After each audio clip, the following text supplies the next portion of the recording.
કસ્યાપી પ્રાણીનો હિંસા નૈવ કાર્યાત્ર મામ કહી સ્મયુકામત ગુણાદેરપી બુદ્ધ્યા કદાચન. મહારાજ શિક્ષાપત્રીનો 11મો શ્લોક તેને લખતા કહે છે કે મારા આશ્રિતો હોય તેમણે કોઈ પણ જીવ પ્રાણી માત્રની હિંસા ક્યારે પણ કરવી નહીં. અને જાણી જોઈને તો સૂક્ષ્મ એવા યુ, માકડ, ચાંચડ ઇત્યાદિ જીવની પણ હિંસા ક્યારે પણ કરવી નહીં. શતાનંદ સ્વામી આ 11મા શ્લોકની વ્યાખ્યા કરતા સમજાવે છે કે હિંસા કહેવાય કોને? હિંસા એટલે શું?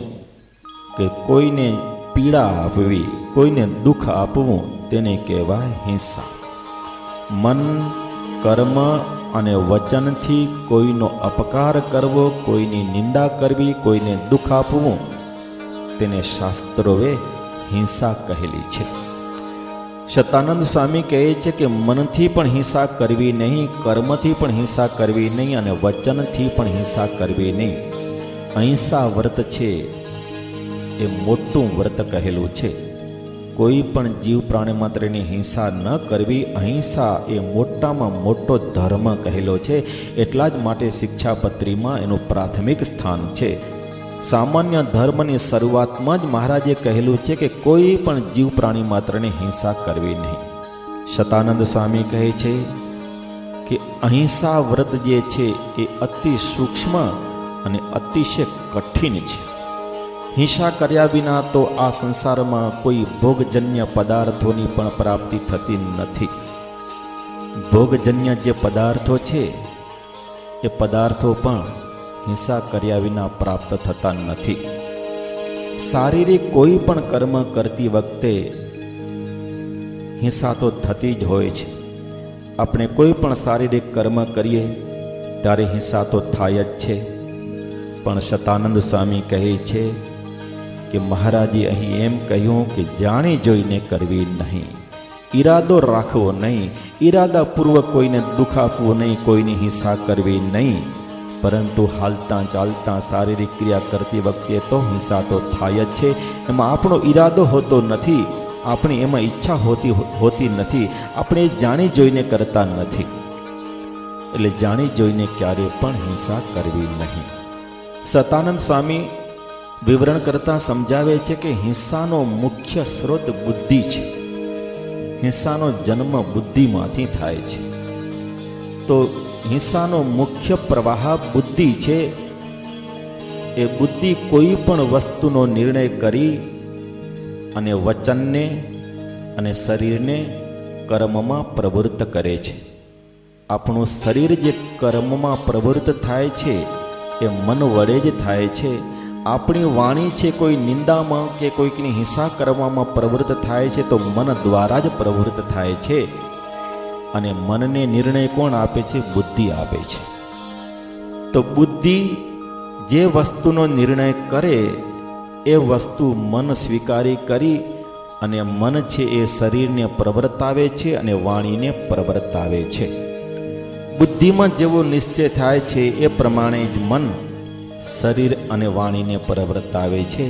બુદ્ધિમાં જો સારો નિશ્ચય થાય તો મન છે શરીરને ને વાણીને સારા માર્ગને વિશે પ્રવર્તાવે અને બુદ્ધિમાં જો ખરાબ નિર્ણય થાય તો મન શરીર અને વાણીને ખરાબ માર્ગને વિશે પ્રવર્તાવે છે. તો શતાનંદ સ્વામી કહે છે કે જ્યારે સંપૂર્ણ બુદ્ધિ સાત્વિક થાય, બુદ્ધિ જ્યારે સંપૂર્ણ સાત્વિક થાય ત્યારે જ સૂક્ષ્મ હિંસાથી બચી શકાય છે. નહીં તો સૂક્ષ્મ હિંસાથી બચવું અતિશય કઠિન છે. શતાનંદ સ્વામી સમજાવે છે કે મહારાજે એમ કહ્યું કે જીવ પ્રાણી માત્રની હિંસા કરવી નહીં. તેમાં કદાચ કોઈ એમ સમજી બેસે કે મહારાજે જે હિંસાનો નિષેધ કરેલો છે એ તો બકરા, મૃગલા, પાડા એ આદિક મોટા પ્રાણીઓની હિંસાનો નિષેધ કરેલો છે, પણ નાના નાના સૂક્ષ્મ પ્રાણીઓનો મહારાજે હિંસા નિષેધ કરેલો નથી. તો શતાનંદ સ્વામી કહે છે કે આવી મોટી હિંસા જે કરતા હોય, બકરા, મૃગલા, સસલા એ આદિની જે મોટી હિંસા કરતા હોય એ તો સત્સંગી જ કહેવાય નહીં. એને આ શિક્ષાપત્રી લાગુ જ પડે નહીં. એ શિક્ષાપત્રીને લાયક જ કહેવાય નહીં. સત્સંગી હોય એ તો આવી મોટી હિંસા ક્યારેક કરે જ નહીં. માટે શ્રીજી મહારાજ કહે છે કે મારા આશ્રિતો હોય તેણે જાણી જોઈને મચ્છર, માકડ આદિ સૂક્ષ્મ જીવની પણ હિંસા ક્યારેય કરવી નહીં. અજાણતા જો હિંસા થઈ જાય તો એ ભક્તના વ્રત અને તપાદિકના પુણ્યથી એ પાપનો નાશ થઈ જાય છે. કોઈ પણ હિંસાને વિશે ઈરાદો જો હોય તો એનું પાપ લાગે છે, પરંતુ ઈરાદો ન હોય અને અજાણતા હાલતા ચાલતા જો કોઈ કીડી મકોડી મરી જાય અને એની હિંસા થાય તો ભક્તના વ્રત અને તપાદિકના પુણ્યથી એ પાપનો નાશ થઈ જાય છે. પણ જાણી જોઈને કરેલા પાપો ક્યારેય પણ ધોવાતા નથી, નાશ પામતા નથી. શતાનંદ સ્વામી વિવરણ કરતા સમજાવે છે કે શાસ્ત્રોમાં અજાણતા થયેલા પાપોનો જ પ્રાયશ્ચિત વિધિ બતાવેલો છે. શાસ્ત્રોમાં જે પ્રાયશ્ચિતનો વિધિ છે એ તો અજાણતા થયેલા પાપો હોય એ પાપોને માટે જ પ્રાયશ્ચિતનો વિધિ બતાવેલો છે, પણ જાણી જોઈને કરેલા પાપોનો કોઈ પ્રાયશ્ચિતનો વિધિ જ નથી. મહાભારતના શાંતિ પર્વને વિશે કહેલું છે કે કૃત્વા પાપમ પૂર્વમ અબુદ્ધિપૂર્વમ પુણ્યાને ચેત કુરુતે બુદ્ધિપૂર્વમ સતત પાપમ નુદતે ધર્મશીલો વાસો યથા મલિનમ ક્ષાર યુક્ત્યા. મહાભારતને વિશે શાંતિ પર્વમાં આ શ્લોક રહેલો છે. આ શ્લોકની અંદર વ્યાસ ભગવાન કહે છે કે જે પુરુષ પ્રથમ અજાણતા કાંઈ પાપ કરી નાખેલું હોય અને પછી જ્યારે એને વિચાર આવે ને ખબર પડે કે મેં આ કર્યું એ તો પાપ જ છે, મારે આનું પ્રાયશ્ચિત તો કરવું જ જોઈએ, આમ વિચાર આવે ને ત્યાર પછી એને પશ્ચાતાપ થાય અને પશ્ચાતાપપૂર્વક એ પાપના નિવારણને માટે જો પુરુષ કંઈક પુણ્ય કરે કે વ્રતાદિક કરે, પહેલું અજાણતા પાપ થયેલું હોય પછી એને જ્યારે વિચાર આવે અને પછી જ્યારે એને પશ્ચાતાપ થાય અને પછી એ પાપના નિવારણને માટે જો કોઈ પુણ્ય કરે, વ્રતાદિક કરે તો એ પુરુષ એ પાપને દૂર કરી શકે છે, તો એ પુરુષનો એ પાપ છે નાશ પામી જાય છે. અહીં દ્રષ્ટાંત આપે છે, જેમ કોઈ મલિન વસ્ત્ર હોય એ પાવડર કે સાબુનના યોગ વડે કરીને જેમ શુદ્ધ થાય છે, એ જ રીતે અજાણતા કરેલું જે પાપ છે એ પ્રાયશ્ચિતના યોગે કરીને દૂર થાય છે, પ્રાયશ્ચિતના યોગે કરીને નાશ પામે છે. પણ જાણી જોઈને કરેલું પાપ તો પ્રાયશ્ચિત વડે કરીને પણ દૂર થતું નથી, નાશ પામતું નથી. આ પ્રમાણે મહાભારતની અંદર વ્યાસ ભગવાને કહેલું છે. પાપ તો નાશ ન પામે પણ એ કેવળ વ્યવહારમાં ભળી શકે છે, પણ પાપ નાશ પામતું નથી. જાણી જોઈને કરેલું પાપ હોય એ પાપનું જો એ પ્રાયશ્ચિત કરે તો એ પ્રાયશ્ચિતનું ફળ શું? તો કે વ્યવહારમાં ભળે, પણ એનું પાપ નાશ પામે નહીં. આ વિષયમાં યાજ્ઞવલ્ક્ય સ્મૃતિનું વચન છે, પ્રમાણરૂપ છે કે પ્રાયશ્ચિતે રપૈત્ય એનો યદ અજ્ઞાન કૃતમ ભવેદ કામતો વ્યવહાર્યસ્તુ વચનાદિહ જાયતે. યાજ્ઞવલ્ક્ય ઋષિ કહે છે કે અજાણતા કરેલું પાપ જ પ્રાયશ્ચિત વડે દૂર થાય છે. જાણી જોઈને કરેલું પાપ તો પ્રાયશ્ચિત વડે કરીને પણ દૂર થતું નથી, પરંતુ જાણી જોઈને કરેલા પાપમાં તો પ્રાયશ્ચિતને આપનારા પુરુષના વચનના બળથી એ પાપી પુરુષ આ લોકમાં વ્યવહારને યોગ્ય થાય છે, અર્થાત લોકમાં ભળી જાય છે, પણ એનું પાપ દૂર થતું નથી. જાણી જોઈને એણે પાપ કરેલું છે, તો જાણી જોઈને પાપ કર્યું અને પછી કદાચને એનું પ્રાયશ્ચિત કરે તો પ્રાયશ્ચિતનું ફળ એટલું જ કે એ લોકમાં ભળી જાય, પણ એનું પાપ દૂર થાય નહીં. હવે અહીં પ્રતિવાદી એવી શંકા કરે છે કે પાપને લીધે જ એ પાપી પુરુષનો વ્યવહાર અયોગ્ય બનેલો હતો. પાપને લીધે જાણી જોઈને કરેલું પાપ જો નાશ પામતું ન હોય તો એ વ્યવહારમાં ભળી શકે કેમ? કેવી રીતે વ્યવહારમાં ભળી શકે? એનો વ્યવહાર શેના કારણથી અટકેલો હતો? તો કે પાપને લીધે એનો વ્યવહાર અટકેલો હતો અને એ પાપ તો પડેલું જ છે, પાપ દૂર થયેલું નથી, પાપ નાશ પામેલું નથી, તો પછી એ વ્યવહારમાં ભળે કેમ? કારણ જો પડેલું જ હોય તો કાર્યની પ્રાપ્તિ, કાર્યનો નાશ કેમ થાય? પાપ જો પડેલું જ હોય તો વ્યવહારમાં કેવી રીતે ભળે?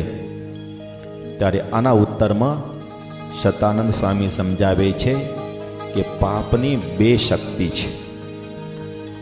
એક તો નરકને ઉત્પન્ન કરનારી અને બીજી વ્યવહારને રોકનારી. આ બે પાપની શક્તિ છે. તેમાં જાણી જોઈને કરેલા પાપમાં નરકને ઉત્પન્ન કરનારી શક્તિનો તો નાશ થતો નથી, છતાં પણ વ્યવહારને રોકનારી જે શક્તિ છે એનો નાશ થઈ જાય છે. ભલે પાપનો નાશ થયો ન હોય, કારણ ભલે પડેલું હોય, છતાં પણ જે વ્યવહારને રોકનારી શક્તિ છે એ પ્રાયશ્ચિતને આપનારા પુરુષના વચનના બળથી એ શક્તિ દૂર થાય છે, પણ પાપ દૂર થતું નથી. આલોકમાં એ પ્રાયશ્ચિત આપનાર પુરુષના વચનના બળ થકી વ્યવહારમાં ભળી જાય છે, પણ જાણીને કરેલું પાપ છે એ પુણ્યથી ઠેલાતું નથી. આપણે પાપને ઠેલવા માટે, પાપને દૂર કરવા માટે પુણ્ય કરીએ છીએ, પરંતુ જાણી જોઈને કરેલું જે પાપ છે ક્યારે પણ પુણ્યથી ઠેલાતું નથી.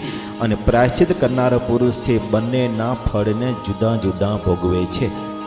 પહેલું એને જાણી જોઈને પાપ કરેલું હોય અને પછી પાપને ઠેલવાને માટે, પાપને દૂર કરવાને માટે કંઈ વ્રતાદિક તપ કરેલું હોય, પુણ્ય કરેલું હોય, તો પાપનું ફળ પણ એ જુદું ભોગવે છે. અને પાપને દૂર કરવાને માટે જેને વ્રત કરેલું હોય એનું પણ ફળ એ જુદું ભોગવે છે. એ પરાશર ગીતાની અંદર કહેલું છે, અજ્ઞાનાદિ કૃતમ પાપમ તપસૈવાભીર નિર્દેત બુદ્ધ્યા કૃત્વા તુ યહ પાપમ શુભમ એવાનો તિષ્ઠતિ પ્રાયશ્ચિતમ નરઃ કર્તુમ ઉભયમ સ્વશ્નુત્ય પૃથક. પરાશર ઋષિ કહે છે કે અજાણતા કરેલું પાપ તપ વડે દૂર થાય છે, પણ જે પુરુષ જાણી જોઈને પાપ કરે છે અને પછી એ પાપને દૂર કરવા માટે એ પુણ્ય કરે છે, તો એ પાપી પુરુષ પાપ અને પુણ્ય આ બંનેના ફળો જુદા જુદા ભોગવે છે. પ્રથમ જે એને પાપ કરેલું હોય તેનું ફળ એ નરકમાં જઈ કરીને ભોગવે છે, અને નરકને ભોગવી લીધા પછી એને પાપને ઠેલવાને માટે જે પુણ્ય કરેલું હોય, વ્રત કરેલું હોય, એ પુણ્યનું ફળ જે સુખ તેને ભોગવે છે. પહેલું પાપનું ફળ નરકની અંદર જઈ કરીને ભોગવે છે, અને ત્યાર પછી એને જે પુણ્ય કરેલું હોય એ પુણ્યનું જે ફળ સુખ તેને એ ભોગવે છે. પણ જાણીને કરેલા પાપો ક્યારે પણ પુણ્યથી ઠેલાતા નથી. એટલા જ માટે અહીં શતાનંદ સ્વામીનો અભિપ્રાય એવો છે કે જાણી જોઈને કોઈ પણ પાપ કરવું નહીં. અજાણતા કદાચ કોઈ પાપ પોતાથી થઈ જાય તો તપ કે વ્રતાદિ કે કરીને એ નાશ પામે છે, પણ જાણી જોઈને કરેલું પાપ છે ક્યારેય પણ નાશ પામતું નથી. માટે બુદ્ધિપૂર્વક પાપાચરણ સર્વ પ્રકારે ક્યારે પણ કરવું નહીં, આવું મહારાજનું તાત્પર્ય છે.